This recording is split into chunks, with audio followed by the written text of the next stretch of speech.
நம்ம long videos பார்த்து ரொம்ப நாள் ஆச்சுல. இன்னைக்கு நம்ம பார்க்க போற 2 வீடியோவுமே ஃபிஷிங் வீடியோ தான். பார்த்துடலாமா? பார்ப்போம். இவர் எப்படி இவ்வளோ பெரிய மீனை பிடிக்கிறாருன்றத பார்த்துருவோம். தூண்டில் தாங்க போறாரு, வலை போடலை. ஏன்னா 2 டைப் ஆஃப் வீடியோஸுமே நம்ம சேனல்ல இருக்கும், தூண்டில் போடுறதும் வலை போடுறதும். இவர் தூண்டில் தான் போட்டு ட்ரை பண்றாரு. பட் எவ்வளோ தூண்டில்ல இவ்வளோ பெரிய மீன் எப்படி கிடைச்சிச்சுன்றத நம்ம பார்த்துடலாம்.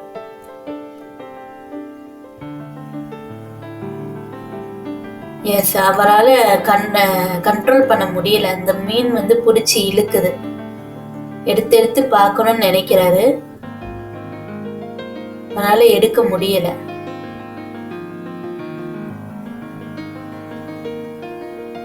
எஸ், கொஞ்சம் கிட்ட போய் இழுத்து பார்க்கறாரு.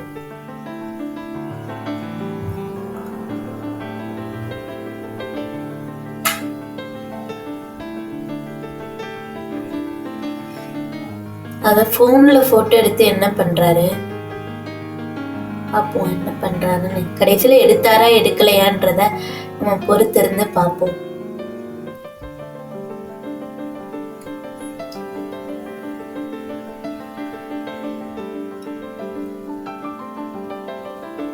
இந்த மேகத்தெல்லாம் பாத்தீங்களா? எப்பயுமே இந்த சாதாரண மேகத்தை விட இந்த கடல் சைடு, இந்த சைடு இருக்க மேகம்லாம் நல்ல நீல கலர்ல தெரியும். இங்கேயுமே கொஞ்சம் தண்ணி இருக்கிற பக்கம்னால இந்த ப்ளூ கலர் அதிகமாவே இருக்கு. அந்த மேகமே நல்லா இருக்கு. ஒரு போட்டுக்கு வந்துருச்சு. இந்த போட்ல இருந்து போய் எடுத்து பிடிக்க போறாரு போல்க. அங்க இன்னொரு குரூப் பிடிச்சிட்டு இருக்கு. பாப்போம் யாருக்கு மீன் கிடைக்குதுன்னு.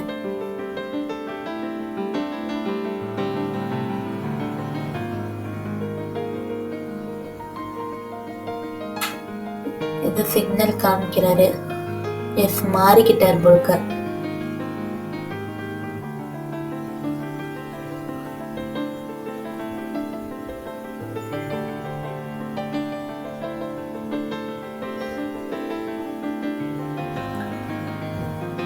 புரியுதா? அந்த தூண்டில் கிட்டக்கு போகணும்னு சொல்லிட்டு தூண்டில் கிட்டக்கு போய் இழுக்கிறாரு. ஃபர்ஸ்டே பிடிச்சிட்டாரு போல்க. வீடியோ ஃபர்ஸ்டே இழுக்க பாக்குறாரு. இதோ வந்துருச்சு.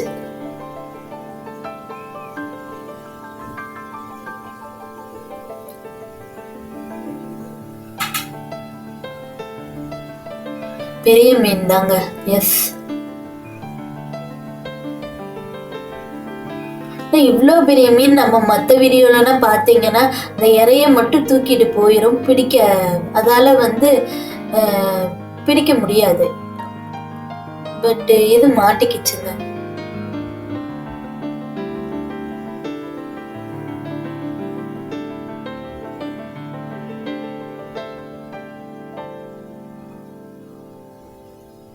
இந்த இடுக்கிய வச்சு பிடிக்கணும்னு நினைக்கிறாரு. பிடிச்சிட்டாரு. எஸ், எவ்வளவு பெரிய மீனுன்னு பாருங்க.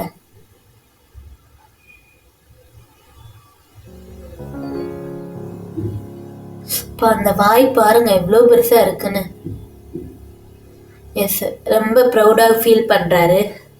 இவ்வளோ பெரிய மீனை பிடிச்சா ப்ரௌடா தானே ஃபீல் பண்ணணும்.